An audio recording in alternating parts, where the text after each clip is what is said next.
अस्सलामुअलैकुम dear student, मैं हूं Abbas Khan. Welcome you all. अच्छा डियर स्टूडेंट, आज की वीडियो में मैं इंटरव्यू के हवाले से कुछ एक इम्पॉर्टेंट क्वेश्चन जो है ना मैं वो हल करूंगा।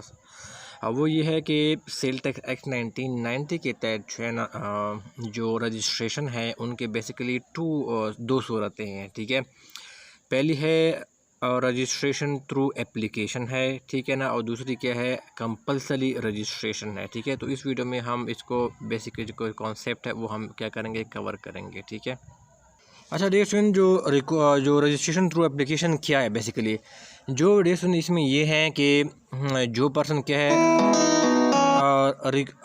जो सेल टैक्स एक्ट 1990 के तहत जो है ना पर्सन जो क्या है वो रिक्वायर्ड टू बी रजिस्टर्ड है। ठीक है ना, लेकिन वो क्या करता है, वो जो person required to be registered है ना, वो क्या करता है, एक एप्लीकेशन के थ्रू क्या करता है, वो रजिस्ट्रेशन के लिए क्या करता है, वो अप्लाई करता है। ठीक है, बाकायदा एप्लीकेशन फॉर्म क्या करता है, वो भरता है। ठीक है, अब हम देखते हैं कि person liable to be registered या person required to be registered जो है ना वो कौन सा होता है, किसके तहत, सेल टैक्स एक्ट 1990 के तहत। तो डियर सुनिए, क्या होता है, एक ऐसा पर्सन, ठीक है, एक ऐसा पर्सन जो कि क्या कर रहा हो, जो कि टैक्सेबल एक्टिविटी में क्या हो, वो इन्वॉल्व हो। ठीक है, जो पर्सन टैक्सेबल एक्टिविटी में इन्वॉल्व हो और वो क्या हो, वो टैक्सेबल सप्लाईज दे रहा हो। ठीक है, टैक्सेबल सप्लाईज दे रहा हो। ठीक है, लेकिन क्या किया उन्होंने, सेल टैक्स के तहत क्या हो, वो रजिस्टर्ड ना हो। ठीक है, एक ऐसा पर्सन जो कि टैक्सेबल एक्टिविटी में इन्वॉल्व हो, टैक्सेबल सप्लाईज दे रहा हो, लेकिन क्या वो सेल टैक्स एक्ट 1990 के तहत क्या हो, वो क्या, वो रजिस्टर्ड ना हो। ठीक है ना, वो क्या हो, वो रजिस्टर्ड ना हो ABR के पास। ठीक है ना, सेल टैक्स एक्ट 1990 के तहत।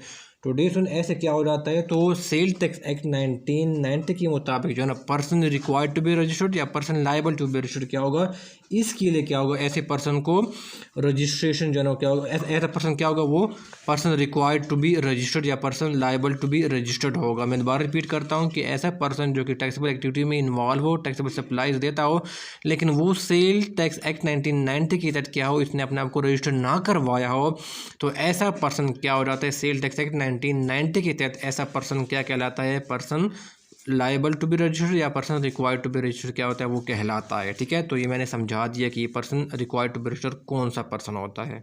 अब ये क्या करता है, जो पहली जो टाइप है ना रजिस्ट्रेशन की, रजिस्ट्रेशन थ्रू एप्लीकेशन, तो इसमें क्या करता है कि बाकायदा जो person required to be registered person होता है ना, वो बेसिकली एप्लीकेशन के थ्रू क्या करता है, वो जो कंपिटेंट अथॉरिटी होती है उनको क्या करता है, एप्लीकेशन फॉरवर्ड करता है। ठीक है, फिर क्या करता है, जब अपने डॉक्यूमेंट्स वगैरह वो सबमिट कराते हैं, फिर इसके बाद क्या करता है, उनको और रजिस्टर क्या करता है, वो करा दिया जाता है। ठीक है, तो इसमें क्या होता है, बाकायदा आपको एप्लीकेशन देना पड़ती है रजिस्ट्रेशन के लिए, जिसको हम कहते हैं रजिस्ट्रेशन थ्रू एप्लीकेशन। ठीक है।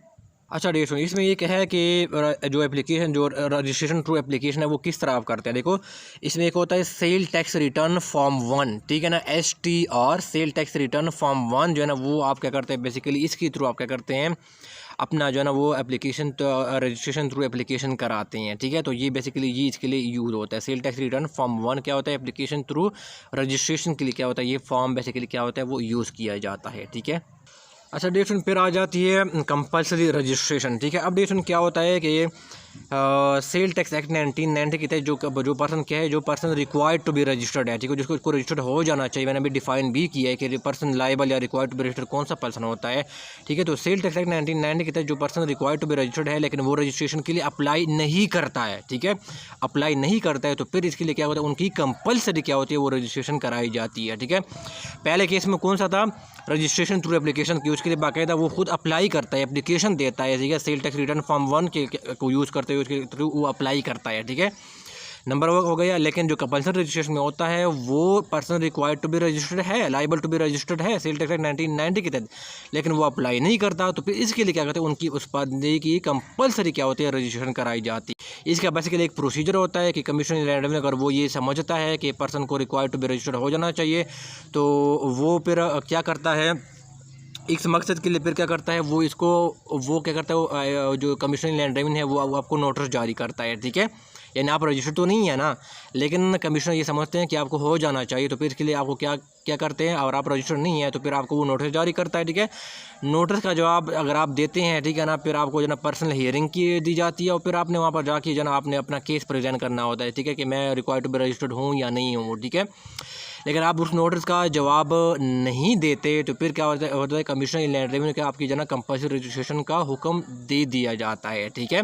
अगर आप नोटिस का जवाब देते हैं तो फिर आपकी जो ना वो हियरिंग की जाती है, फिर इसके बाद हियरिंग के बाद आप कमिश्नर आपका फैसला करता है कि आपको जो ना रिक्वायर्ड टू बी आपको रजिस्टर्ड हो जाना चाहिए या नहीं हो जाना चाहिए, ठीक है। लेकिन अगर उसका नोटिस का जवाब नहीं देते तो फिर कमिश्नर क्या करता है, वो खुद जो है ना क्या करता है, यूनिलैटरली वो हुक्म दे दिया जाता है कि आपको जो है ना वो कंपल्सरी रजिस्ट्रेशन इस बंदे की कराई जाए, ठीक है। तो मेन डिफरेंस क्या हुआ कि रजिस्ट्रेशन टू एप्लीकेशन में क्या होता है कि आप जो है ना बाकायदा एप्लीकेशन फॉर्म भरते हैं और बाकायदा उसके लिए अप्लाई करते हैं, ठीक है। लेकिन क्या करता है, ठीक है, जबकि दूसरे केस में क्या है, कंपल्सरी रजिस्ट्रेशन में आप अप्लाई नहीं करते, ठीक है ना, आप required to be registered person है लेकिन आप अप्लाई नहीं करते, तो फिर इस सूरत में आपकी कंपल्सरी रजिस्ट्रेशन कराई जाती है, ठीक है डियर स्टूडेंट्स। तो मैं उम्मीद करता हूँ कि आपकी नॉलेज में इजाफा हो गया होगा, और ये वीडियो ये क्वेश्चन जो है ना वो इंटरव्यू के लिहाज से जो है ना इंपॉर्टेंट क्वेश्चन है, ठीक है। कोई क्वेश्चन है क्वेरी है तो आप जो है कमेंट बॉक्स में पूछ सकते हैं, मैं आपकी कमेंट पढ़ता हूँ और जो आप भी देता हूँ। Thank you so much.